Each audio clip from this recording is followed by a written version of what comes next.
கிறிஸ்துவுக்குள் பிரியமான சகோதர சகோதரிகளே, பரிசுத்த வேதாகமத்தில் சகேயுவை பற்றி நாம் கேள்விப்பட்ட ஒரு சம்பவம்.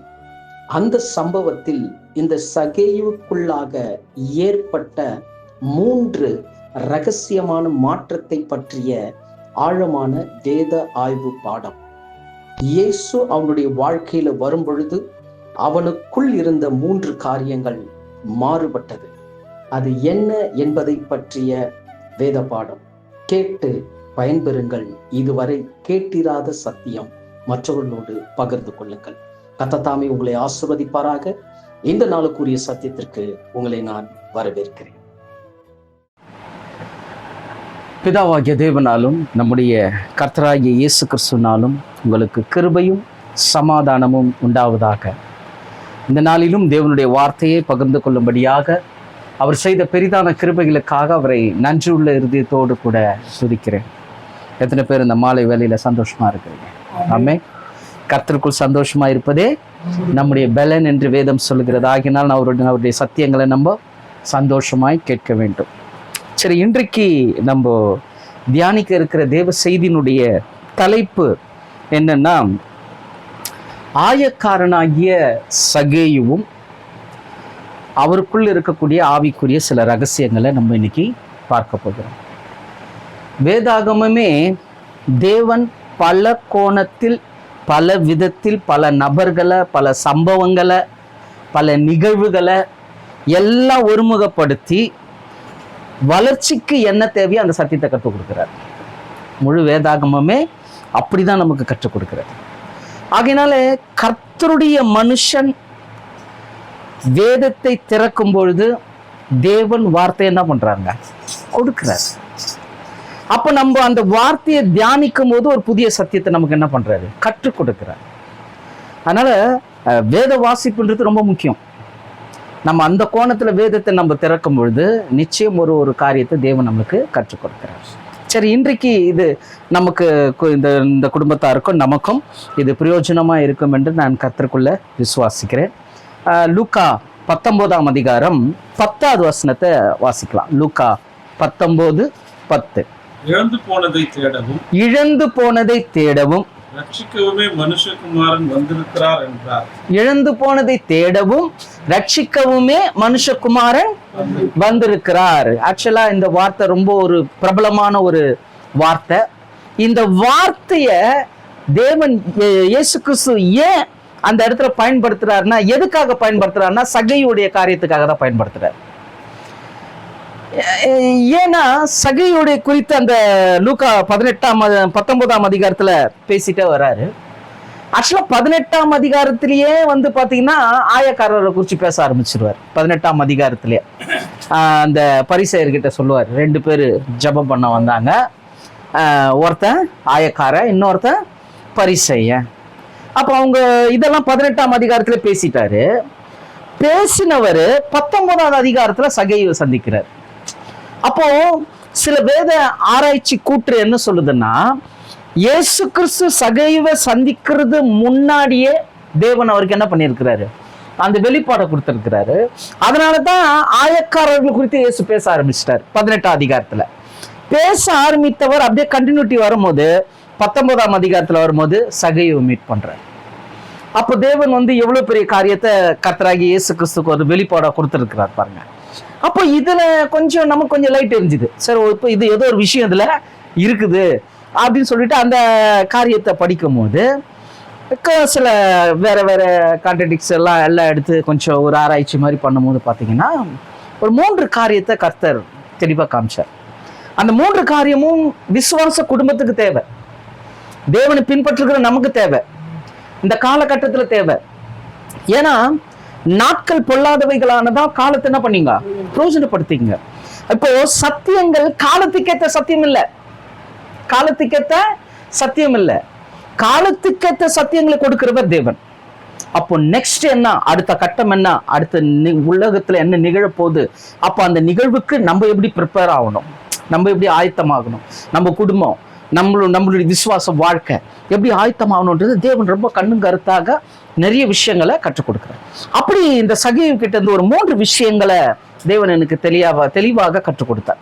அது எனக்கு ரொம்ப பிரயோஜனமா இருந்தது. அதை படிக்கும் போது எனக்கு பிரயோஜனமா இருந்தது. என்னன்னா ஒரு 3 விஷயம் சகேயு கிட்ட இருந்து நம்ம பார்க்க போறோம். ஒண்ணு சகேயோட ஆசை, இன்னொன்னு சகேயோட ஆளுகை, 3வது சகேயினுடைய அடிமை, சகேயினுடைய அந்த அடிமைத்தனம். 3 விஷயத்த பார்த்தோம். ஏன்னா சகேயு ஸ்டோரி எல்லாருக்குமே தெரியும், சகேயு குறித்து எல்லாருக்குமே தெரியும். ஆனாலும் அதுல கொஞ்சம் ஆழமா போகும்போது நிறைய விஷயங்களை கற்றுக் கொடுக்குறார். ஸோ ஃபர்ஸ்ட் ஆஃப் ஆல் முதலாவது அந்த சகேயு லூக்கா 19ஆம் அதிகாரத்தெல்லாம் கையில் எடுத்துக்கலாம். அதுல இருந்த சில வசனங்களை நம்ம பார்க்க போறோம். முதலாவது காரியம் என்னன்னா சகேயினுடைய ஆசை. அதுல இருந்து நம்ம ஒரு சில பாடங்களை கற்றுக்கொள்ள வேண்டும். என்ன அப்படின்னு பார்த்தீங்கன்னா சகேயுனுடைய ஆசை எப்படிப்பட்டது அப்படின்னு பார்க்கும்போது ஆக்சுவலா அவனுடைய பெயர் பார்த்தீங்கன்னா சகேயு அப்படின்னு சொல்றாங்க. மூல மொழியில எபிரேய மொழியில ஜக்காயஸ் அப்படின்னு சொல்றாங்க. ஜக்காயஸ் அல்லது ஜக்காய் அப்படின்னு ரெண்டு மீனிங் வருது. ஒன்னு ஜக்காயஸ், இன்னொன்னு ஜக்காய் அப்படின்னு சொல்றாங்க. இந்த ஜக்காயஸ் அப்படின்னா என்ன அர்த்தம்? அதாவது சகேயோட அப்பா சகேயுக்கு எப்படி பேர் வச்சிருக்கிறாரு, இவர் யூத குலத்தை சேர்ந்தவர் தான், யூத கம்யூனிட்டியில வர்றவர் தான். அவங்க அப்பா எவ்வளவு ஆசைப்பட்டு இந்த பேரை சூஸ் பண்ணி வச்சிருக்கிறாருன்னா ஜக்காயஸ் அப்படின்னா என்ன அர்த்தம்னா தூய்மையானவன் அர்த்தம். தூய்மையானவன், நியாயமானவன், நீதியானவன். 3 காரியங்கள் வருது. தூய்மையானவன், நியாயமானவன், நீதியானவன், ஜக்காயஸ். அப்போ அவங்க அப்பாவோட ஆசை எப்படி இருக்கு பாருங்க. ஒரு யூத கோத்திரத்துல அவருடைய மகன் பிறந்த உடனே அவர் என்ன பண்ணிக்கிறார், ரொம்ப தூய்மையானவனா இருக்கணும், நியாயமானவனா இருக்கணும், அதே நேரத்துல நீதியா இருக்கணும். நீதிமானே வருதுங்க சில டிரான்ஸ்லேஷன், சில கான்ட்ரடிக்ட் அப்படிதான் வருது. பட் நீதியானவன் அப்படின்னு கூட அது பொருட்படுத்துது. அப்போ சகேயுடைய அப்பாவுடைய ஆசை, சகேயுக்கு ஜக்காயின்னு பேர் வச்சத தூய்மை, நியாயம், நீதி, இந்த 3 விஷயமும் அவனுக்குள்ள இருக்கணும் அப்படின்னு சொல்லிட்டு அந்த ஆசையில அவருக்கு பேர் வச்சாரு. ஆனா இவருடைய ஆசை என்ன ஆச்சு தெரியுமா? டோட்டலா சேஞ்ச் ஆயிடுச்சு. அவருடைய ஆசைய சேஞ்ச் ஆயிடுச்சு. எந்த சகேயுனுடைய ஆசை எப்படிப்பட்டது அப்படின்னு பாத்தீங்கன்னா லூக்கா 19ஆம் அதிகாரம் 1வது வசனத்தை வாசிங்க. அவர் எரிகோவில் பிரவேசித்து அதன் வழியாக நடந்து போகையில், இப்போ இயேசு கிறிஸ்து எங்க போறாரு? எரிகோக்கு போறார். அவர் அப்படியே போயிட்டே இருக்கார். ஆக்சுவலா கானான்ல இருக்கக்கூடிய ஒரு பகுதி தான் இந்த எரிகோன்ற பகுதி. இப்போ இயேசு கிறிஸ்து அப்படியே அங்க போயிட்டு இருக்கும்போது பர்டிகுலரா அந்த இடத்துக்கு போறாரு. அதனால தான் நான் முன்னாடி சொன்னேன், 18ஆம் அதிகாரத்துல ஆயக்காரர்களை குறித்து பேசிட்டாரு, 19ஆம் அதிகாரத்துக்கு போறாரு. இயேசு என்ன பண்றாரு? போறாரு. அந்த எரிகோக்கு போகும்போதுதான் அடுத்த வசனம் வாசிங்க, 2வது வசனம். ஆயக்காரருக்கு தலைவனும் ஐஸ்வர்யவானுமாயிருந்த சகேயு என்னப்பட்ட ஒரு மனுஷன். இப்போ அங்கதான் 2 பேரும் மீட்டிங் ஸ்பாட். இப்போ இது எப்படின்னா சகேயு இருக்கிறது எங்க? எரிகோல இருக்கிறார். ஆக்சுவலா யூத கோத்திரத்தார் இருக்க வேண்டிய இடம் அது கிடையாது. அவங்க வேற ஒரு இதுல இருப்ப. ஏன்னா அவருடைய ஜென்டைல்ஸ்ல வச்சு பார்க்கும்போது அவர் வேற கம்யூனிட்டி, அங்கதான் இருக்கணும். ஆனா சம்பந்தமே இல்லாம இவர் எங்க இருக்கிறாருன்னா எரிகோல இருக்கிறார். ஏன் இவர் எரிகோக்கு போனாரு அப்படின்னு பாத்தீங்கன்னா அந்த காலகட்டத்துல கர்த்தராகிய இயேசு கிறிஸ்து வாழ்ந்த காலகட்டத்துல எரிகோ எப்படி இருந்ததுன்னா அது பெயருடைய அர்த்தமே the place of fragrance சொல்றாங்க. the place of fragrance, நறுமணம் வீசும் இடமா. நறுமணம் வீசும், ரொம்ப வாசனையா இருக்கக்கூடிய இடம் எதுன்னா எரிகோ. அந்த வாசனை மோஸ்ட்லி யாருக்கு பிடிக்கும்னா ரோமர்களுக்கு தான் பிடிக்கும். ரோமர்களுக்கு தான் பிடிக்கும். முக்காவாசி அங்க புறஜாதியார் தான் அங்க இருந்தாங்க. இப்ப இவரு எங்க போயிருக்கிறாரு? அந்த புறஜாதியார் இருக்கிற இடத்துக்கு போறாரு. அது the place of fragrance, நறுமணம் வீசும் இடம். இன்னொரு ஒரு பேர் இருக்கு, the city of moon சொல்றாங்க. the city of moon அப்படின்னா சந்திரன் நகரம். சந்திரன் நகரம் அதாவது சூரிய கடவுளை வழிபடுகிற ஒரு ஸ்தலம் அது. இப்போ சூரியன் கிட்ட இருந்து தான் நிழல எது வாங்குது? சந்திரன் வாங்கி தான் பிரதிபலிக்குது. நிலா வந்து சூரியன் கிட்ட இருந்து அந்த வெளிச்சத்தை வாங்கி பிரதிபலிக்கிறதுனால அந்த சிட்டிக்கு பேரு அந்த சிட்டி ஆஃப் மூணுன்னு அர்த்தம். ஏன்னா அவங்க முழுக்க முழுக்க சூரிய கடவுளை விரும்புறவங்க. இப்போ அவங்க அப்பா வச்ச ஆசை ஜக்காயின்னு வச்சாரு, சகைன்னு வச்சாரு, தூய்மையானவன், நியாயமானவன், நீதியானவன். ஆனா இவரோட ஆசை உலகத்துல இருக்கக்கூடிய அந்த வேற வேற அந்த அந்த ஃப்ராக்ரன்ஸ், அந்த நல்ல ஒரு வாசனை வீசுற அந்த சூரிய கடவுளை கும்பிடுற அந்த கூட்டத்தார் மத்தியில இவர் என்ன பண்ணிட்டாரு, போய் அங்க இருக்கிறார். அதனால்தான் இவர் வந்து ஆயக்காரன் மட்டும் இல்ல, அந்த வசனம் சொல்றது ஆயக்காரர்களுக்கு தலைவன். அந்த போஸ்டிங் ரொம்ப இம்பார்ட்டன்ட், அது ரொம்ப இம்பார்ட்டன்ட். ஏன்னா ரோமர்கள் வந்து யூதர்கள் கிட்ட டாக்ஸ் கலெக்ட் பண்றதுக்கு எவ்வளவு முயற்சி பண்ணாங்க. இதனால என்ன ஆச்சுன்னா நிறைய யூதர்கள் கொல்லப்பட்டார்களாம், சரித்திரம் அப்படிதான் சொல்லுது. அப்புறம் இவங்க என்ன பண்றாங்கன்னா ஒரு சூதகமான ஒரு வழியை பின்பற்றாங்க. என்னன்னா அவங்க கூட்டத்துல இருந்து ஆட்களை நம்ம என்ன பண்ணுவோம், செலக்ட் பண்ணி ஒரு அறிக்கை கொடுத்தாங்க. என்ன அறிக்கைன்னா ஒரு டிக்ளரேஷன் கொடுத்தாங்க. என்ன டிக்ளரேஷன்னா, நாங்க ஒரு போஸ்டிங் தரோம், அந்த போஸ்டிங் நீங்க வந்து வாங்கிட்டீங்கன்னா, பணம் கொடுத்து வாங்கிட்டீங்கன்னா நீங்க உங்க இடத்துல இருந்து என்ன பண்ணிக்கலாம், நிறைய விஷயங்களை நீங்க கலெக்ட் பண்ணிக்கலாம் அப்படின்னு ஒரு கூப்பிட்டு வச்சு பேசும்போது முதல்ல போய் கியூல நின்னாலு நம்பாலு. ஆமா, சகைக்கு தான் அந்த ஆசை வந்துச்சு. எப்படியாவது என்ன பண்ணணும், பணம் சம்பாதிக்கணும், தலைவன் ஆகணும் அப்படின்ற ஆசை வந்து ஃபர்ஸ்ட் அவர் என்ன பண்ணிட்டாரு, அந்த என்ட்ரி ஆயிட்டாரு. அவர் அங்க போய் நின்று சில நிறைய தொகைகளை கொடுத்து அந்த பதவியை வாங்கிட்டாரு. இப்ப பாருங்க ஆசை பாருங்க, அவருடைய இருக்க வேண்டிய ஆசை தூய்மை, நியாயம், நீதி.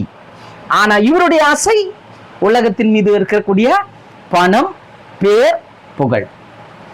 டோட்டலா சேஞ்ச் ஆயிடுச்சு, டோட்டலா சேஞ்ச் ஆயிடுச்சு. அப்போ இவர் என்ன பண்ண ஆரம்பிச்சிட்டாருன்னா, இங்க ரோமர்கள் கிட்ட பணத்தை கொடுத்துட்டு இப்ப ஜனங்க கிட்ட இருந்தே இவர் வசூல் பண்ணணும். ஜனங்க கிட்ட இருந்து வசூல் பண்ணும் போது இவர் ஒரு பாணியில பண்ண ஆரம்பிச்சார். என்ன பாணியில பண்ண ஆரம்பிச்சார்னா, ஃபார் எக்ஸாம்பிள் இப்ப ரோமர்களுக்கு ஒரு குறிப்பிட்ட நம்ம பிரதர் வந்து கப்பா வந்து ஒரு 100 வெள்ளி கட்டணும்னு வச்சுங்க. 100 வெள்ளி ஒரு கட்டணும். நான் ஆல்ரெடி 1000 வெள்ளி கொடுத்து நான் தலைவன் ஆயிட்டேன். இப்ப நான் 100 வெள்ளியை நான் அந்த 1000 வெள்ளியை நான் யார்கிட்ட கலெக்ட் பண்ண முடியும், உங்ககிட்ட தான் வாங்க முடியும். அதனால நான் என்ன பண்ணுவேன்னா, பிரதர் 100 வெள்ளி தான் கட்டணும், நான் வந்து 200 வெள்ளி கேட்பேன். இவர் என்கிட்ட ஆர்கியூ பண்ணாருன்னு வச்சுங்க, என் பின்னாடியே போர் சேவகர் இருப்பான். ரோமர் கவர்மெண்ட் என்கிட்ட இருக்குது, என்ன ஒண்ணுமே பண்ண முடியாது. உடனே நான் என்ன பண்ணுவேன், உங்க மேல ஒரு குற்றச்சாட்டு வைப்பேன். வச்ச உடனே ரோம போர் சேவகர்கள் தூக்கிடுவாங்க, போட்டு இது பண்ண. இன்னொரு விஷயம் என்னன்னா, இப்ப யூதர்கள் புறஜாதியாருடைய கையில மாட்ட மாட்டாங்க, ஏன்னா அவங்க தேவனுடைய ஜனங்கள். அதனாலதான் ஒரு இடத்துல இயேசு சொல்றாரு பாருங்க, ஒருவன் உன் கண்ணத்தை அழிச்சா மறு கண்ணத்தை காட்டுன்னு சொன்னாரு. அது ஏன்னா ரோமர்கள் எடுப்புல என்ன பண்ணிடுவாங்க, போட்டு ஒரு அரைஞ்சிருவாங்க, பேச்சே கிடையாது, யூதர்களை அரைஞ்சிருவாங்க. ஆனா பிரமாணத்தின்படி புறஜாதியான் யூதர்கள் மேல என்ன பண்ணக்கூடாது, கை வைக்க கூடாது. அப்படி கை வச்சா அவன் சபிக்கப்பட்டவன், தேவனுடைய பாதுகாப்பு இல்லாதவன் தான் என்ன பண்ணுவான், அடி வாங்குவான். சோ இந்த ஒரு கோட்பாடு இருக்குது. அதனால இவங்க அடிக்கடி என்ன பண்ணுவாங்கன்னா, இந்த ரோமர் கிட்ட சண்டை போட்டுட்டே இருப்பாங்க. சண்டை போடும் போது அவன் என்ன பண்ணுவான், இந்த மாதிரி அடிப்படுறது, இந்த மாதிரி விஷயம் நடக்கும் போது இயேசு சொன்னாரு, எப்பா சண்டை போடுறதை நிறுத்து, அன்பை நீ காட்டு, நீ அன்பை காட்டு. அவன் உன்னை ஒரு கணத்துல அறைகிறனா இன்னொரு கணத்தை காட்டுன்னு சொன்னார். புரியுதுங்களா? அதான் இதனுடைய அர்த்தம். சும்மா இருக்கணும், ஒருத்தன் அடிக்கும் போது நம்ம அதுக்கு முன்னொரு கணத்தை காட்டணும். புரியுதுங்களா? அப்போ இங்க இவன் இந்த மாதிரி நிறைய விஷயங்கள் பண்ண ஆரம்பிச்ச உடனே இவன் பண்ற காரியத்தை வச்சு இவனை என்ன பண்ணிட்டாங்கன்னா ஜனங்கள் ஒதுக்கி வச்சுட்டாங்க. நீதிமொழிகள் 22ஆம் அதிகாரம் 16வது வசனம் வாசிங்களேன். நீதிமொழிகள் 22:16. நீதிமொழிகள் 22:16. தனக்கு அதிகம் உண்டாக தரித்திரனை ஒடுக்குகிறவன் தனக்கு குறைச்சல் உண்டாக்கவே ஐஸ்வர்யவானுக்கு கொடுப்பான். இப்ப இந்த வசனத்தை வச்சுதான் சகையுவ குற்றவாளியா தீர்த்தாங்க, யூதர்கள் குற்றவாளியா தீர்த்தாங்க. ஏன்னா என்ன பண்றான், இவன் தரித்திரரை ஒடுக்கி பணத்தை அதிகமா சேர்த்தான். ஜனங்களை, யூத ஜனங்களை ஒடுக்கி பணத்தை சேர்த்தான். ஆனா அவங்க கிட்ட யாருக்கிட்ட, புறஜாதியார்கிட்ட ஐஸ்வர்யவான்கள் கிட்ட என்ன பண்ணிட்டான், தனக்கு உண்டானதையும் அப்படியே கொடுத்துட்டு ஒன்னும் இல்லாத மாதிரி இருந்தான். என்கிட்ட ஒண்ணுமே இல்லைங்க. இப்ப இவனுடைய கேரக்டரை அப்படியே நீதிமொழிகள்ல இருந்து இந்த வசனத்தை வச்சு யூதர்கள் என்ன பண்ணிட்டாங்கன்னா, இவன் நம்ம இனத்துக்கு புறம்பானவன், இவனை நம்ம என்ன பண்ணக்கூடாது, சேர்க்கக்கூடாதுன்னு சொல்லிட்டு இவரை தேவனுடைய ஆலயத்துக்கு என்ன பண்ண புறம்பாக்கிட்டாங்க. ஆலயத்துக்குள்ள யார் வர முடியாது, சகையும் வர முடியாது, ஆயக்காரரும் வர முடியாது. அப்படிதான் அவங்க ஒரு காரியத்தை அங்க வச்சாங்க. இப்ப பாருங்க, இவனுடைய தவறான ஆசை மற்றவர்கள் அருவருக்கிற மாதிரி ஆயிப்போச்சு. இவனுடைய ஆசை இப்ப அவருடைய சொந்த இனமே என்ன பண்ணிடுச்சு, இவனை அருவருக்கத்தக்க ஆயிடுச்சு. இப்ப இவர் இந்த மாதிரி போற இவருடைய ஆசைய இயேசு கிறிஸ்து வந்து சந்திக்கிறாருன்னா எப்படி இருக்குது பாருங்க. இவருடைய கேரக்டரு, இவருடைய ஆசை முழுக்க முழுக்க பேருக்கு ஏற்ற மாதிரியே நடக்கல, ஜனத்துக்கு ஏற்ற மாதிரியே நடக்கல. அட்லீஸ்ட் இவருடைய இலக்குன்னு ஒன்று இருக்குது, யூத இலக்குன்னு ஒன்று இருக்குது, அது பிரகாரமா நடக்கல. ஸோ அதனால ஆயக்காரர்கள் வந்து யூதர்கள் எப்படி பார்த்தாங்கன்னா ஒரு பாவிகளா பார்த்தாங்க. இவங்களுக்கு அவங்களுக்கும் செட் ஆகாது. இன்ஃபேக்ட் நீங்க பாத்தீங்கன்னா கூட இயேசு கிறிஸ்து அந்த எக்ஸாம்பிள் சொல்லும் போது கூட பரிசேயனையும் ஆயக்காரனையும் வச்சு பேசும்போது வசனம் தெளிவா சொல்லும், தூரத்துல நின்னான ஆயக்காரன். அவங்க பரிசேயன் போய் முன்னாடி நின்று சொல்றான், நான் உபவாசிக்கிறேன், நான் ஞான தர்மம் பண்றேன், இதை செய்யறேன் அதை செய்யறேன் அப்படி சொல்லிட்டு ஆயக்காரனை பத்தி சொல்லும் போது தூரத்துல ஆயக்காரன் நின்று தன் மார்பில் அடித்து கொண்டு நான் என்னது பாவி அப்படின்னு. அப்போ ஆலயத்துக்குள்ள கூட இவனை என்ன பண்ண முடியாது, சேர்க்க முடியாது. அப்படி ஒரு ரிஸ்ட்ரிக்ஷன் பண்ணி இவங்களை என்ன பண்ணிட்டாங்க, வெளியே கொண்டு வந்துட்டாங்க. இவங்களும் புறம்பாக மாற்றப்பட்டாங்க. ஆனா இவன் என்ன பண்றான்னா அந்த ஆசைய மாத்திரம்.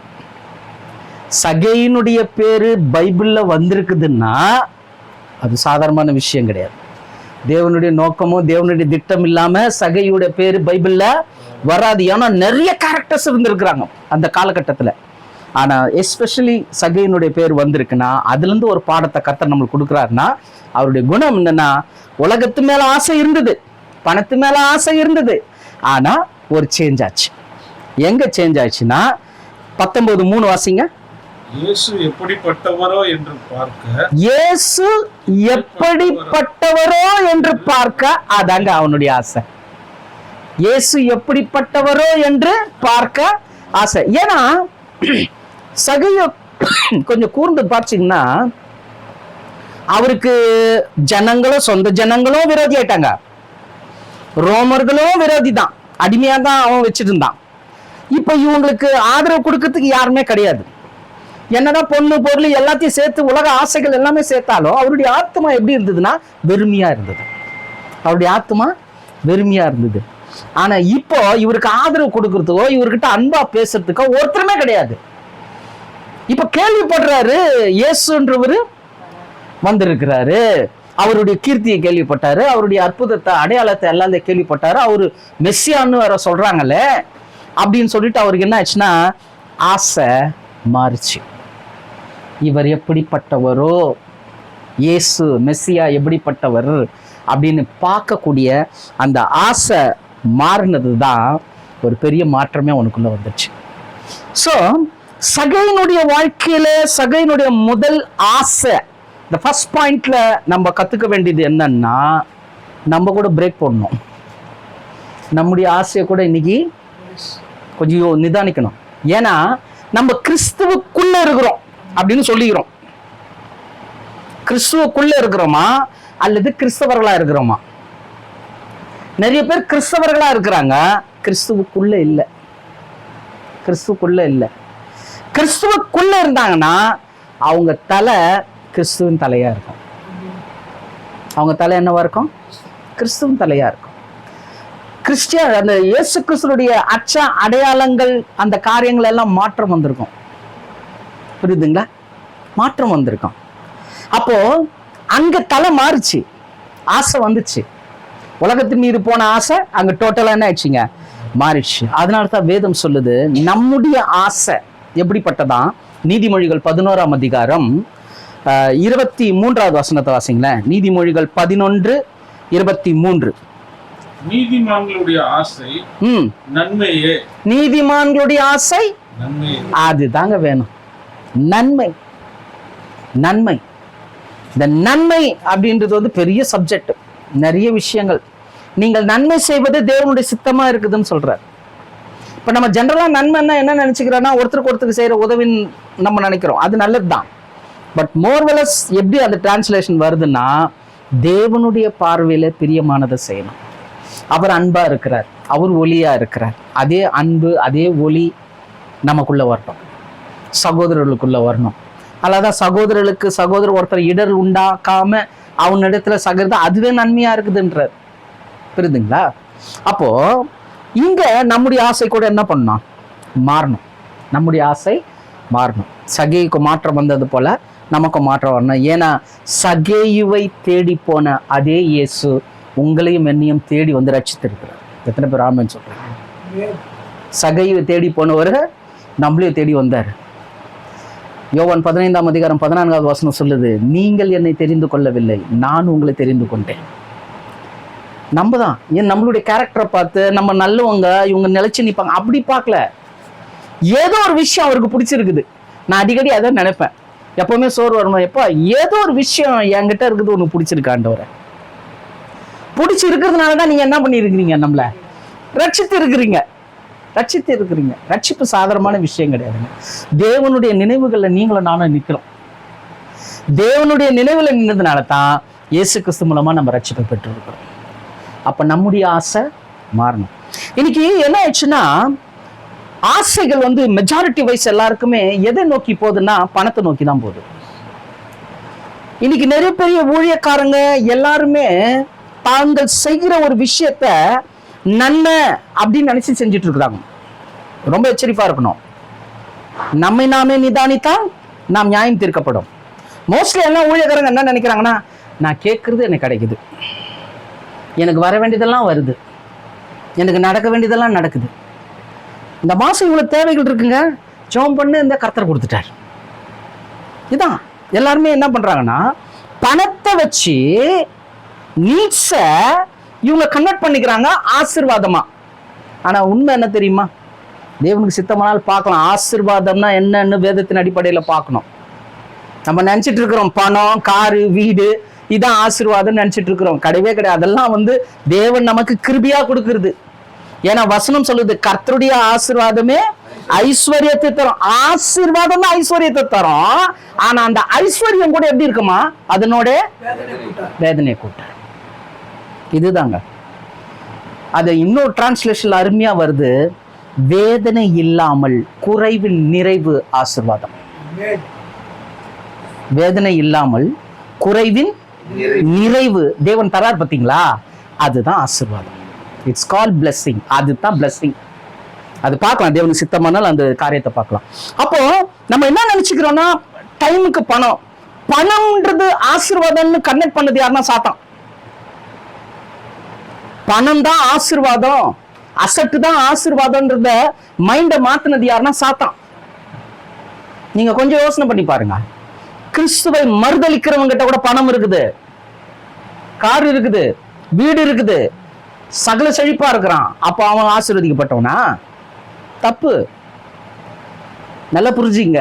ஆசீர்வாதம் என்பது வேதனை இல்லாமல் நம்முடைய குறைவுகள் அதனதின் காலத்துல நிறைவா மாறுது. அதுதான் ஆசீர்வாதம். அதுதான் கர்த்தர் கொடுக்கிறார். புரியுதுங்களா? அப்ப பண ஆசைக்கு பேரு எல்லாம் தீமைக்கும் வேறுன்றாங்க.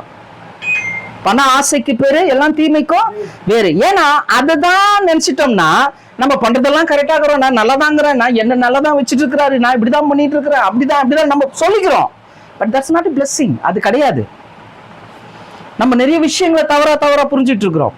எனக்கு தெரிஞ்ச ஒரு பிரசித்தி பெற்ற பிரசங்கர், என்னுடைய நெருங்கிய நண்பர், அவர் சமீபத்துல லாஸ்ட் இயருக்கு வந்து அவர் ஒரு குரூசேட் நடத்தினார். அதோடைய கான்செப்டே தப்பு, ஒரு அசத்தியத்தை போதிச்சுட்டு இருந்தாங்க. அவர் என்கிட்ட எப்பவுமே பேசுவார், இந்த மாதிரி மீட்டிங் நடக்கும்போது பேசுவார். நல்ல பெரிய பிரசங்கர். அவர் பேசுவோம், வாங்கய்யா உங்க டீம் எல்லாம் கூப்பிட்டு வாங்க அப்படின்னாரு. இப்போ நான் சொன்னேன், உங்க கான்செப்டே என்னது தவறா இருக்குது, நீங்க இந்த குரூசைட் நடத்துறீங்க, அதுக்கு நீங்க கொடுத்துருக்கிற தீமே தப்பு அப்படின்னு சொல்லும் போது, நீங்க நிறைய விஷயங்கள் இப்படி பேக்வேர்ட் ஆகிட்டீங்க பிரதர் அப்படின்னு சொல்லும் போது அவர் சொன்னாரு, எனக்கு என்ன தேவையோ கர்த்தர் அதை கொடுக்குறாரு. எனக்கு என்ன தேவையோ கர்த்தர் எனக்கு கொடுக்குறாரு. இந்த ஊழியத்துக்கு இவ்வளவு தேவை இருக்குது, கர்த்தர் கொடுத்தாரு பிரதர். இந்த காரியம் எனக்கு தேவை இருக்குது, கர்த்தர் கொடுத்தாரு. நான் ஒரு ஓட்ட கார் வச்சிருந்தேன், கர்த்தர் எனக்கு இன்னைக்கு BMW கொடுத்துருக்கிறாரு. கர்த்தர் தான் கொடுக்குறாரு. அப்போ எப்படி நீங்க சொல்லுவீங்க நான் சரியில்லைன்னு? எப்படி சொல்லுவீங்க? என் தேவை இருக்குது, நான் சபை கட்டுறேங்க, இவ்வளவு பெரிய இது வச்சிருக்கிறேன், அந்த மேல இதுக்கு போறதுக்கு இத்தனை லேக்ஸ் தேவை, கர்த்தர் கொடுக்குறாரு. இப்ப இவங்க கிட்ட என்ன பேசுவீங்க? புரியுதுங்களா? ஆனா இவ்வளவு ஒரு விஷயத்துல இருந்துகிட்டு அவங்க என்ன சொல்றாங்கன்னா, இந்த சரீரம் அழியாதுன்னு சொல்றாங்க. இந்த கான்செப்ட், சரீரம் அழியாமலே வாழ முடியும். எப்படி? தேவன் முன்னாடியே சொல்லிட்டாரு, மண்ணிலிருந்து எடுக்கப்பட்டு நீ மண்ணுக்கு திரும்புவ, பாவத்தின் சம்பளம் மரணம் சொல்லிக்கிறாரு. மரணமே இல்லாம இந்த சரீரத்தினாலே இந்த பூமியில வாழ முடியும்ன்ற கான்செப்ட் எடுத்தாங்க. சாவாமை உள்ள ஜீவன் சொல்லிட்டு கான்செப்ட் பண்ணாங்க. கடைசியில் அது நடக்கவே இல்லை, பெரிய இஷ்யூ ஆச்சு. நல்ல ஒரு 3-4 ஊழியக்காரங்களாம் சேர்ந்து பண்ணாங்க, நடக்கல. இப்ப புரிஞ்சுக்குங்க, ஆசைன்றது பணம் ஆசீர்வாதம் கிடையாது. கர்த்தர் கொடுக்குறாரு, பணத்தை கொடுக்குறாரு, குறைவின் நிறைவை கொடுக்குறாரு, வேதனை இல்லாம கொடுக்குறாரு. வேதனை இல்லாம நீங்க இன்னைக்கு இருக்கிறீங்க. வேதனை இல்லாம நம்ம போறோம், பிரச்சனைக்குள்ளதான் போறோம், பாடுகளுக்குள்ளதான் போறோம், ஆனாலும் சந்தோஷமா இருக்கிறோம். கர்த்தர் தேவைகளை சந்திக்கிறார், அது நேரத்துல சந்திக்கிறார். இப்ப பிரச்சனையை பார்த்தாலும் அதெல்லாம் பார்த்துப்பாருப்பா, தேவன் பார்த்துக்குவார், நடக்கும், நடத்துவார். புரியுதுங்களா? அப்போ சகையுடைய ஆசை மாறிச்சு. ஆனா இயேசு என்ட்ரானோன்னு இயேசுவின் மீது அந்த ஆசை வந்துடுச்சு. இன்னைக்கு உங்களுக்கும் எனக்கும் நமக்குள்ளே இருக்கக்கூடிய இயேசு மேல நம்ம ஆசை போனோம், அவரை மாதிரி மாறணும். இதை மாத்தி பாருங்களேன், இப்படி மாத்தி பாருங்க. நம்ம டெய்லி காலையில எழுந்து சொல்லி கேளுங்க, இயேசுவே நான் உண்மை போல மாறணும்ப்பா, உண்மை போல மாறணும், எனக்கு உதவி செய்யுங்க. ஜஸ்ட் இது போதும், இந்த ஒரு சின்ன ஜபம் போதும். செஞ்சு பாருங்க, கர்த்தர் நிறைய விஷயங்களை கொடுப்பேன். இந்த ஆசையா மாறணும், இதான் நம்முடைய ஆசையாக மாறணும். ரெண்டாவது, இந்த சகையினுடைய வாழ்க்கையில நம்ம கற்றுக்கொள்ள வேண்டியது ஆளுகை, சகையினுடைய ஆளுகைத்துவம். ஏன்னா முன்னாடியே பார்த்தோம், இவன் ஆயக்காரர்களுக்கு என்னவா இருக்கிறான்? தலைவரா இருக்கிறாரு. அதை பணம் கொடுத்து வாங்கி இருக்கிறார். ஆக்சுவலா சகையுவ யூதர்களை எப்படி அழைச்சாங்க அப்படின்னா நாகாஸ்ன்னு அழைப்பாங்க. நாகாஸ், NAGAS, நாகாஸ்ன்னு அழைச்சாங்க. நாகாஸ்னா என்ன அர்த்தம்னா ஆலோட்டின்னு அர்த்தம். என்ன அர்த்தம்? ஆலோட்டி. என்னன்னா இப்போ உங்களை வேலை செய்ய உட்கார விடாம நான் என்ன பண்ணிட்டே இருக்கிறேன், செய் செய் செய் செய் செய், சீக்கிரம் செய் சீக்கிரம் செய், பண்ணு பண்ணு, குடு குடு குடு குடு, இதை செய் குடு அப்படின்னு சொல்லிட்டு ஓட்டுறது, ஆள் ஓட்டுறது. அதான் எபிரேயத்துல நாகோஸ்னா நாகாஸ்னா ஆலோட்டிங்கன்னு அர்த்தம். இங்கிலீஷ்ல டாஸ்க் மாஸ்டர்னு அர்த்தம். டாஸ்க் மாஸ்டர் அப்படின்னு அர்த்தம். இவனை இப்படிதான் அழைச்சிருக்கிறாங்க, டாஸ்க் மாஸ்டர் தான் அழைச்சிருக்கிறாங்க, நாகாஸ் தான் அழைச்சிருக்கிறாங்க. யாருமே இவன் பேரை சொல்லி அழைக்க மாட்டாங்க, சகை பேரை சொல்லி அழைக்க மாட்டாங்க. ஏன்னா சகை பேருக்கு மீனிங் நம்ம முன்னாடி பார்த்தோமே, என்ன அர்த்தம்? தூய்மையானவன், நியாயமானவன், நீதியானவன். இப்ப அந்த பேரை வச்சு சொல்ல மாட்டாங்க, அதனால நாகாஸ் நாகாஸ் தான் கூப்பிட்டாங்களாம். ஏன்னா நீ எப்படி இருக்கிற, ஆலோட்டி, எங்களை ஓட்டுறது மாத்திரமல்ல, டாஸ்க் மாஸ்டர். எப்ப பாரு ஒரு டாஸ்க் கொடுத்துட்டே இருக்கிற, எங்களால முடியல, ஏதாவது ஒரு டாஸ்க் கொடுக்குற, நாங்க செய்யலைன்னா ரோம போர் சேவர்களை வச்சு என்ன பண்ணிடுற, கம்ப்ளைண்ட் ரைஸ் பண்ணிடுறேன். ஸோ அவனை இப்படிதான் அவனை வந்து அழைச்சிருக்கிறாங்க.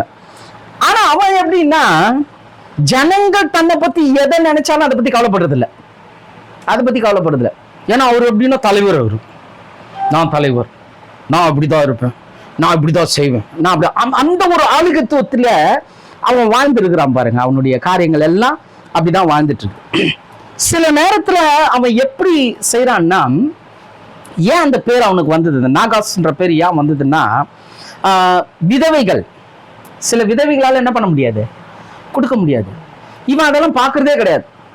இவன் என்னதான் பண்ணுவான், நீ விதவியா இருந்தாலும் சரி, எதுவா இருந்தாலும் சரி, நீ எனக்கு கட்ட வேண்டியதா கட்டிதான் ஆகணும்னு சொல்லிட்டு இந்த மாதிரி விஷயத்தெல்லாம் செஞ்சுட்டு இருந்தான்.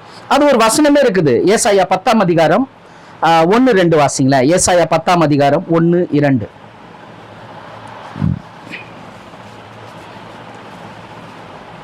ஏழைகளை வழக்கிலே தோற்க பண்ணவும் என் ஜனத்தின் சிறுமையானவர்களின் நியாயத்தை புரட்டவும் விதவைகளை சூறையாடவும் திக்கற்ற பிள்ளைகளை கொள்ளையிடவும் அநியாயமான தீர்ப்புகள் செய்கிறவர்களுக்கும் கொடுமையான கட்டளைகளை இந்த வசனத்துல சொன்னது எல்லாம் இவர் செஞ்சார். எல்லாமே இவர் செஞ்சார். அதனாலதான் இவரை என்ன பண்ணிட்டாங்க, அந்த யூத மார்க்கத்துல இருந்து இவரை விலகிட்டாங்க, சபைக்குள்ள வரக்கூடாதுன்னு சொல்லிட்டாங்க, இவரை நாகாஸ்ன்னு கூப்பிட்டாங்க. ஆக்சுவலா இந்த நாகாஸ் அப்படின்ற வார்த்தை எங்க பைபிள்ல வருது அப்படின்னு பாத்தீங்கன்னா, யாத்ராகமம் 3ஆம் அதிகாரம் 7வது வசனம். யாத்ராகமம் 3:7. அப்பொழுது கர்த்தர் எகிப்தில் இருக்கிற என் ஜனத்தின் உபத்திரவத்தை நான் பார்த்து எகிப்துல என்னவா இருந்தாங்க, அவங்க அடிமைகளா இருந்தாங்க. சொல்றாரு, எகிப்துல இருக்கக்கூடிய ஜனங்களுடைய உபத்திரவத்தை நான் பார்த்து ஆலோட்டிகளின் நிமித்தம் அவர்கள் இடுகிற கூக்குரலை கேட்டேன். இப்போ இவனுக்கு என்ன பேரு கொடுத்திருக்கிறாங்கன்னா, இவங்க எகிப்துல அடிமையா இருந்தாங்க தெரியுமா? அப்ப இவனை ஓட்டினா இவங்களுக்கு வேலை வாங்கினாங்க பாருங்க அந்த எகிப்து தலைவர்கள். அவங்களதான் சொல்லுவாங்க டாஸ்க் மாஸ்டர், நாகாஸ்ன்னு சொல்லுவாங்க. அந்த பேரை இப்ப யாரு கொடுத்திருக்கிறாங்க? சகேயுக்கு கொடுத்திருக்கிறாங்க. ஏன்னா அவ்வளோ அநியாயம், அவ்வளோ அக்கிரமம், ஆளுகை. என் பின்னாடி ஒரு தேசமே இருக்கு. ரோம சாம்ராஜ்யம் சர்வாதிகாரம் படைத்த நாடு. அவங்க தலைவர்கள் தான் என் பின்னாடி இருக்கிறாங்கன்ற அந்த தைரியத்தில் இவர் என்ன பண்ணிட்டாரு, இவருடைய ஆளுகத்துவம் அப்படி மாறிடுச்சு. ஆனா இந்த ஆளுகத்துவம் இயேசு கிறிஸ்து என்ட்ரா வர்றாரு பார்த்தீங்களா, சகேனுடைய வாழ்க்கையில வராது பாருங்க, அப்போ உடையுது. இதே இயேசு கிறிஸ்து முன்னாடி அவன் தன்னை தாழ்த்துறான். இயேசு கிறிஸ்து முன்னாடி அந்த ஆளுகத்துவம் என்ன ஆகுதுன்னா அப்படியே தாழ்ந்து போறத நம்ம பார்க்க முடியும். என்னன்னா, சகேயுவ பெயர் சொல்லி இயேசு அழைத்தார். சகேயு என்னன்னு கூப்பிட்டாரு? சகேயுவே இறங்கி வா. சகேயுன்ற பேரை இயேசு அழைச்சார். ஊரே, அந்த இனமே கொடூரக்காரன், ஆலோட்டி, நாகாசன் அழைச்சாங்க. இயேசு மட்டும்தான் சகேயுன்னு அழைச்சார். தூய்மையானவனே, நியாயமானவனே, நீதியானவனே, இறங்கி வா. எதுல இருந்து இறங்கி வர சொன்னாரு? நாகாஸ், நான் இப்படி, என் பின்னாடி கவர்மெண்ட் இருக்கு, நான் இப்படி செய்வேன், நான் அதை செய்வேன், எப்படி இப்படின்னு அந்த ஒரு இது இருக்கிற இடத்துல இருந்து, அந்த ஸ்டேட்டஸ்ல இருந்து என்ன பண்ண சொன்னாரு? இறங்கி வா. இயேசு கிளியரா சொன்னார், இறங்கி வாப்பா. எப்படி இருக்கு பாருங்களா. அப்போ ஆளுகத்துவம் இருந்தா இயேசு கிறிஸ்து வந்தா அந்த ஆளுகத்துவம் என்ன ஆயிடும்?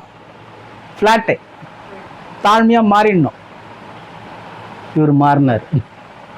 இவர் அந்த ஆளுகத்துவத்தை விட்டு, ஏன்னா இவரு இயேசு கிறிஸ்து முன்னாடி போய் நின்று இங்க வான கூட்ட இயேசு போனோம்.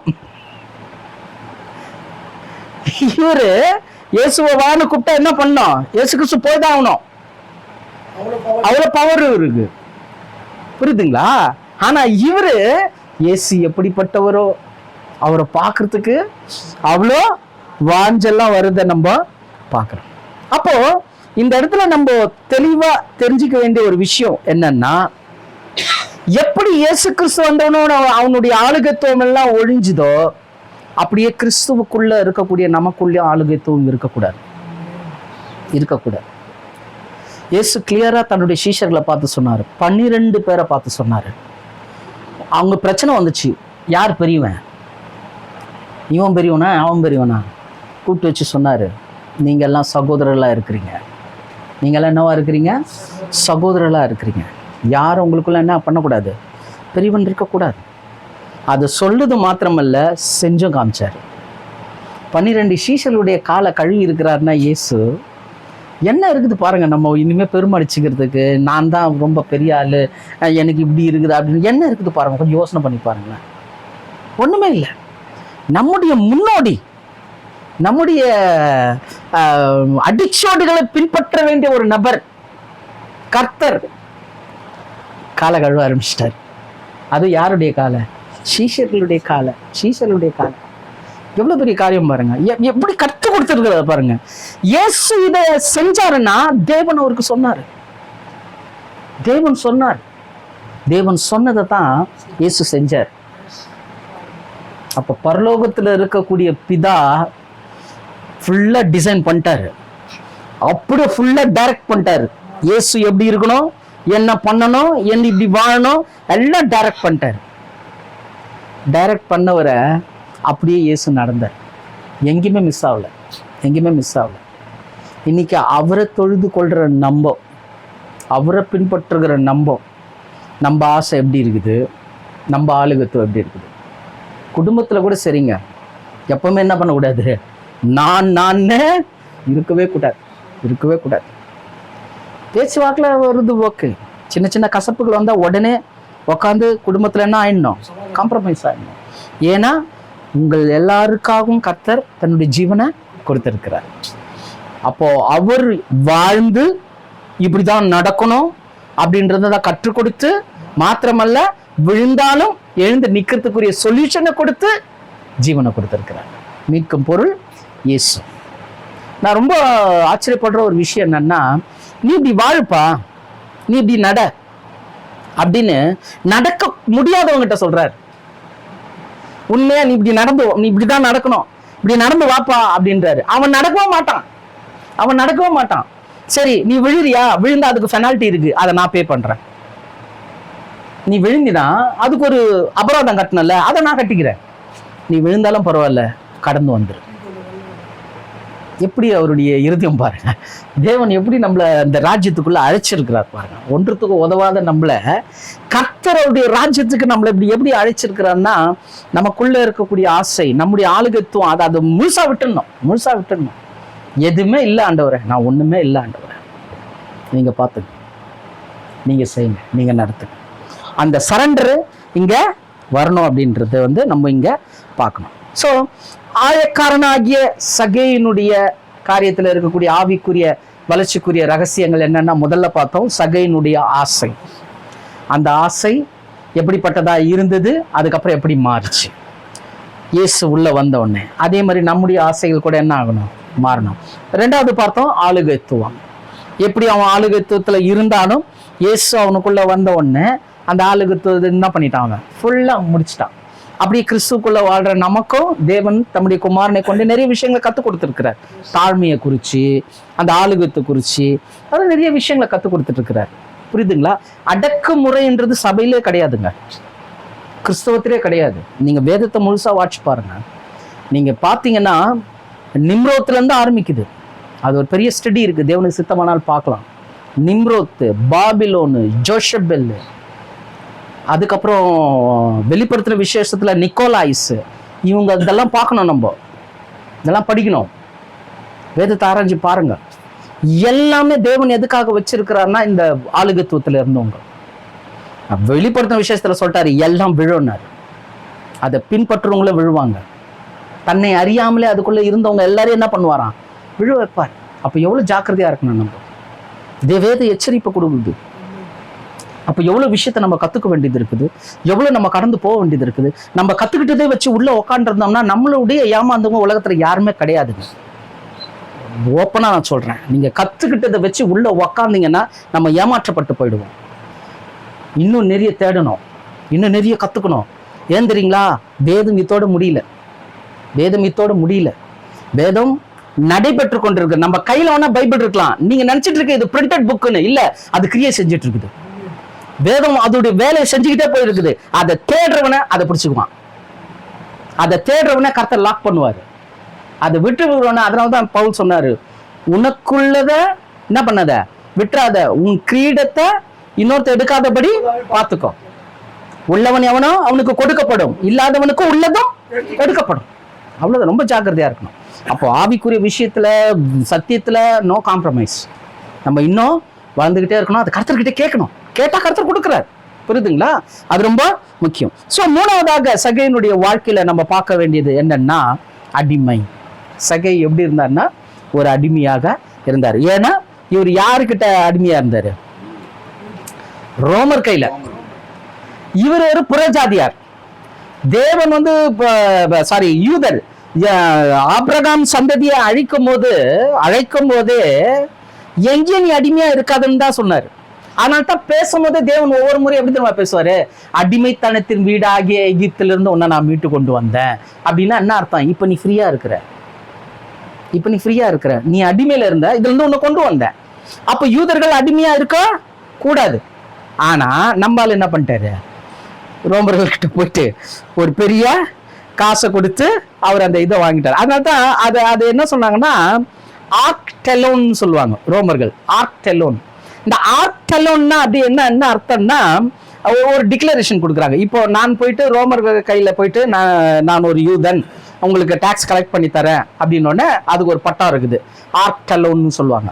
இந்த ஆர்க்டெலோன் நம்ம வாங்கணும்னா பணங்களை கொடுத்து வாங்கும் போது அவங்க ஒரு சைன் போட்டு ஒரு அக்ரிமெண்ட் பண்ணுவாங்க. அந்த அக்ரிமெண்ட் பேர் என்னன்னா ரோம் ஸ்லேவ் டிக்ளரேஷன். அதுக்கு பேரு ரோம் ஸ்லேவ் டிக்ளரேஷன். அதாவது ரோமர்களின் அடிமை உறுதி ஆவணம்.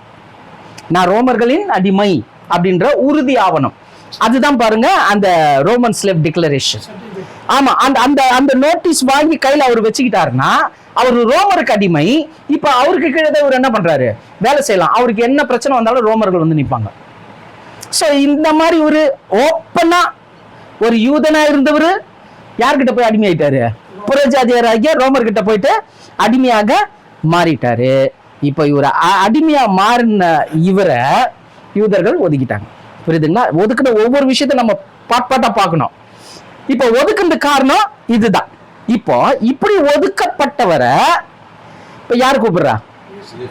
இயேசு கூப்பிடுறா. அது வாசிங்க 19:5-6 லூக்கா 19ஆம் அதிகாரம் 5-6.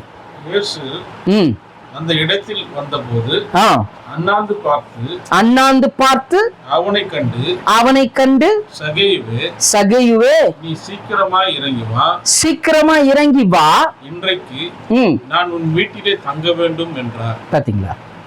இப்போ இவன் யாருக்கு தான் அடிமை? ரோமர்களுக்கு அடிமையா இருந்தான். அதே நேரத்துல ஆளுகத்துவமும் இவனுக்கு இருந்தது. யூதர்கள் மத்தியில ஆளுகத்துவமும் இருந்தது. இப்போ இந்த அடிமைத்தனத்துல இருக்கிறவன் மாற்றம் வருது. எங்க மாற்றம் வருதுன்னா ரோமருக்கு அடிமையா இருந்தவர இப்போ இயேசு கிறிஸ்துக்கு அடிமையை போல மாறுறாரு அவரு. ஏன்னா இயேசு கூப்பிடுறாரு பாத்தீங்களா? அந்த காலிங் ரொம்ப முக்கியம். இயேசு கூப்பிடுறாரு பாருங்களேன். எப்படி சொல்றாருன்னா நீ சீக்கிரமா இறங்கி வா. அப்ப அந்த வார்த்தை நீங்க ஒரிஜினல்ல எடுத்து பார்க்கும்போது அது ஒரு சில குறியீடுகள் வைப்பாங்க. ஒரிஜினல் பைபிள்ல அந்த கிரீக் பைபிள்ல எடுத்து பார்த்தீங்கன்னா சில குறியீடுகளை கொடுப்பாங்க. அதாவது என்ன எமோஷனல்ல பேசினாங்க, எந்த ஒரு மனநிலையில அவங்க பேசுறாங்க. சரி, இப்போ ஃபார் எக்ஸாம்பிள் இப்போ சங்கீதத்தை படிக்கும் போது சில இடத்துல என்னுடைய சத்துருக்கள் என்னை பார்த்து ஆ என்று என்ன பண்ணாங்களாம்? தன் வாயை திறந்தார்கள். நம்ம படிக்கும் போது எப்படி படிப்போம்? என் சத்துருக்கள் என்ன பார்த்து அப்படி படிச்சுன்னு போவோம். ஆனா அது அப்படி படிக்கக்கூடாது. அந்த இடத்துல ஒரு சில குறியீடுகள் கொடுப்பாங்க.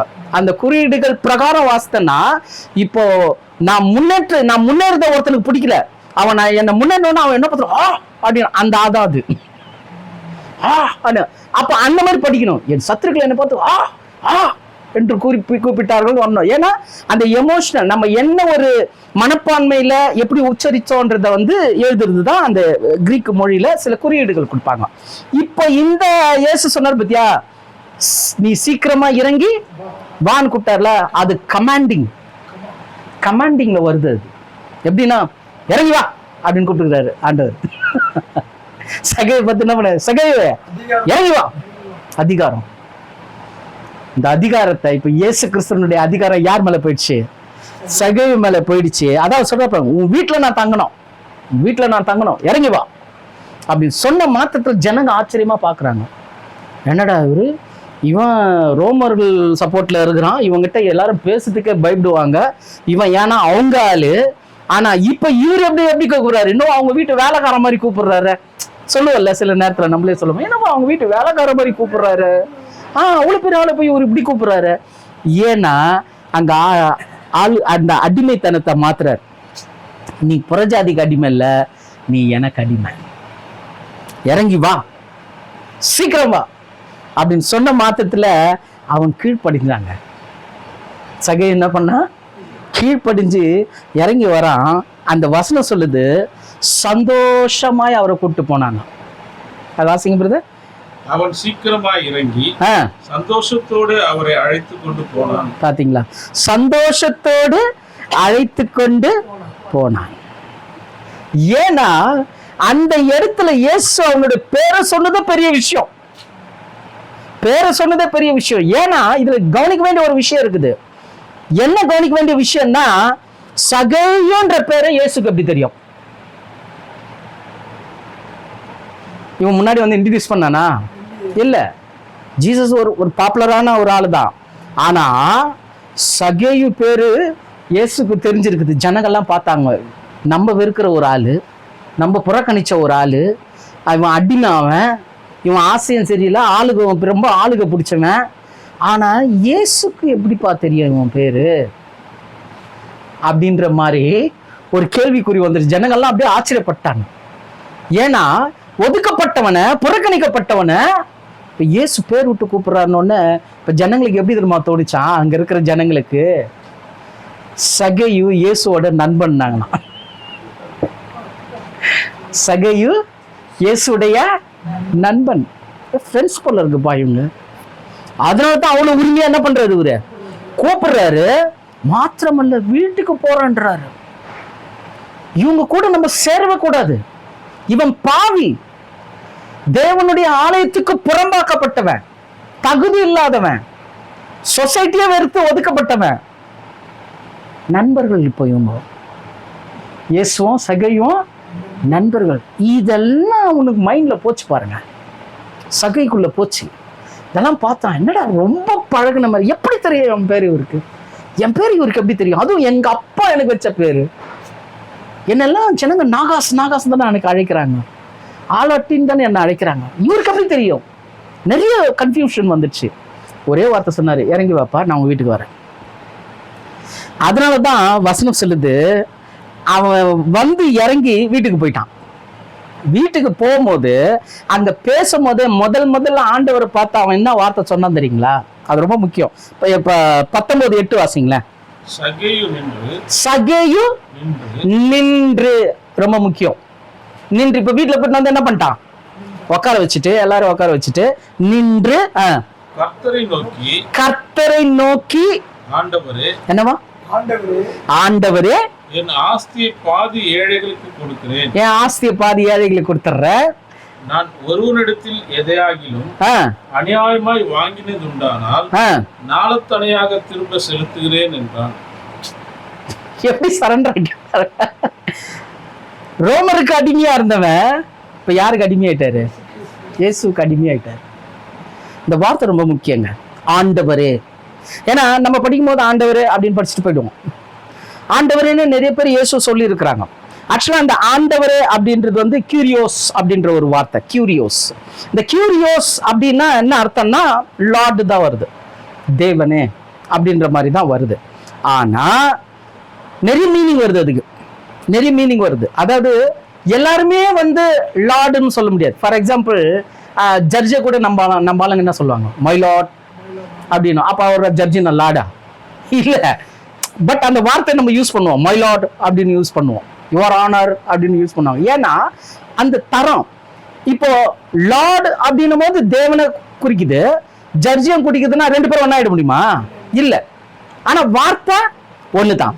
கியூரியாஸ்ன்ற வார்த்தை ஒண்ணுதான், ஆனா தரத்தின்படி வேறுபடுது, வேற வேற அர்த்தம் வருது.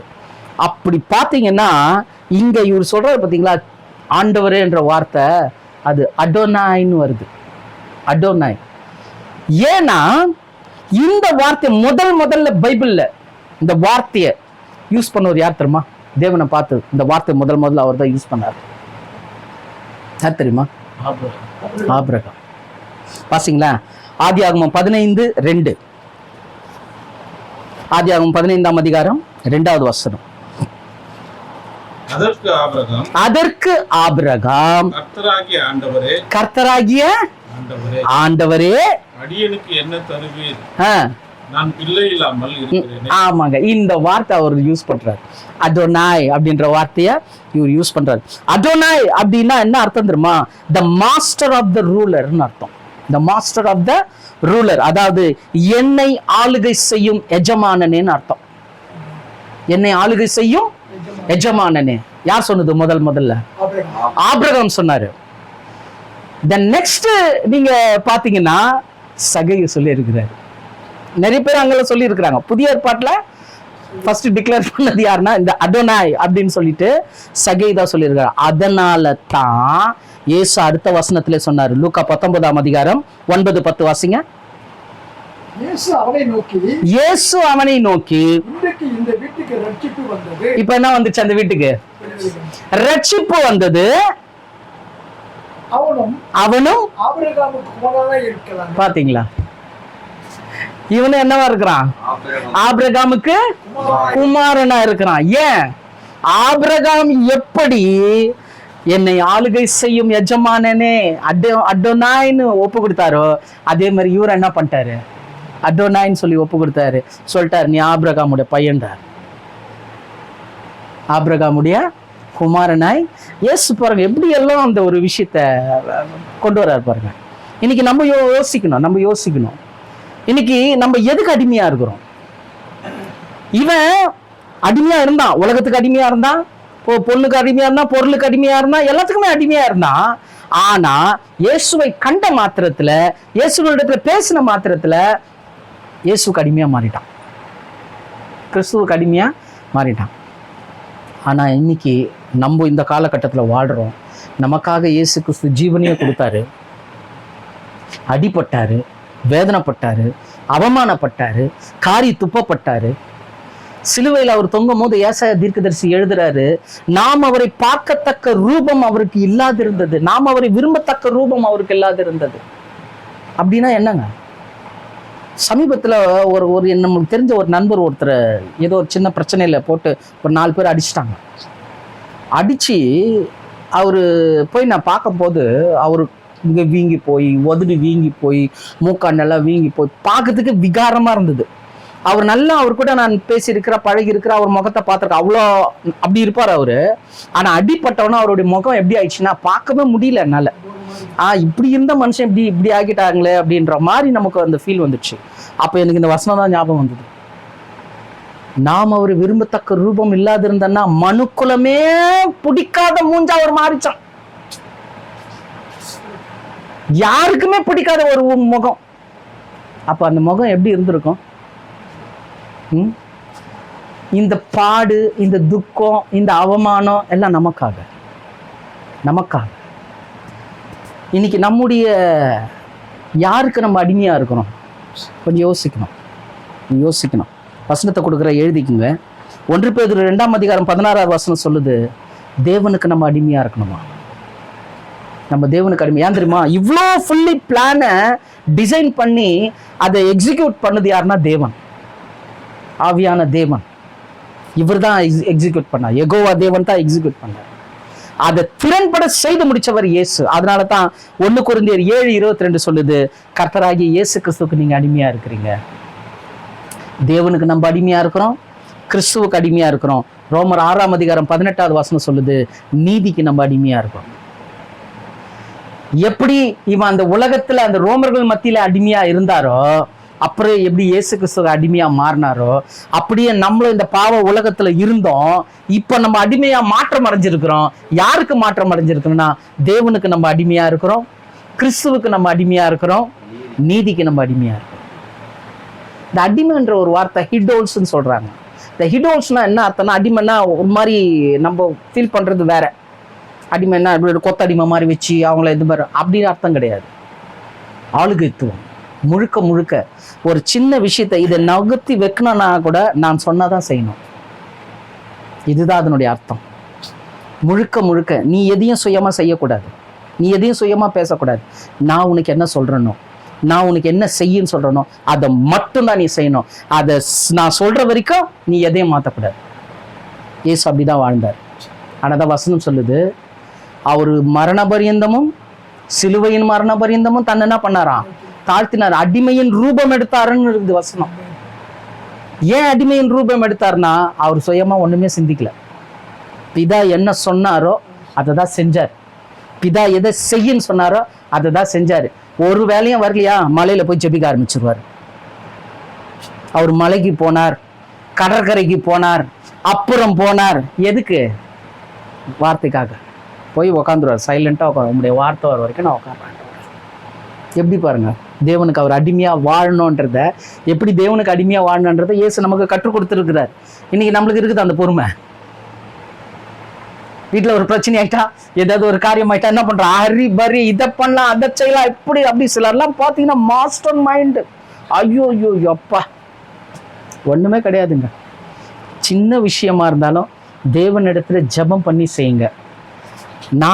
சகோதர சகோதரிகள் இடத்துல ஆலோசனை கேளுங்க. ஆலோசனை இல்லாத இடத்துல ஜனங்கள் சீர்கட்டு போவார்கள் இருக்குது. நம்ம எதிர்பார்க்கறது நடந்துட்டா எல்லாம் பாசிட்டிவ் நினைக்காதீங்க, அதுல நிறைய நெகட்டிவ் இருக்கு. அந்த நெகட்டிவ் எப்படி தெரியுமா கிடைக்கும்? சகோதரர் மூலமா தான் கிடைக்கும். நல்ல ஆலோசனை தான். தேவன் அப்படிதான் நம்மளை வச்சிருக்கிறார். கர்த்தர் இந்த ஐக்கியத்தை கொடுத்து அப்படிதான் வச்சிருக்கார். அதனால இன்றைக்கு இந்த ஆயக்காரனாகிய சகேயு கிட்ட இருந்து இந்த ஆவிக்குரிய ரகசியம் நிச்சயமாக அவருடைய ஆசை, ஆளுகை, அடிமைத்தனம், இந்த மூன்றும் நமக்கு கர்த்தர் ஒரு பாடமா கொடுத்திருக்கிறார். புரியுதுங்களா? அதனால தான் கடைசியில் அந்த வசனம் முடிச்சாரு. லூக்கா 19:10 எல்லாத்தையும் சொல்லி முடிச்சாரு. இழந்து போனதை தேடவும் ரட்சிக்கவுமே மனுஷகுமாரன் வந்திருக்கா. இன்னைக்கு நம்மளுடைய ஆசைகள், நம்முடைய ஆளுகை, நம்முடைய அடிமைத்தனம் எப்படி இருந்தாலும் பரவாயில்ல, அதை சீர்படுத்த, ஸ்திரப்படுத்த, நிலைநிறுத்த அவர் வல்லவராக இருக்கிறார். இயேசு வல்லவராக இருக்கிறார். நிச்சயமா நம்ம குடும்பத்தை மாற்றுவார், நம்மை மாற்றுவார், அவருடைய சித்தத்தின்படி வாழும்படி நமக்கு கற்றுக் கொடுப்பார். நம்ம ஒப்பு கொடுத்தா போதும், அவர் கையில ஒப்பு கொடுத்தா போதும். கண்களை மூடி நம்ம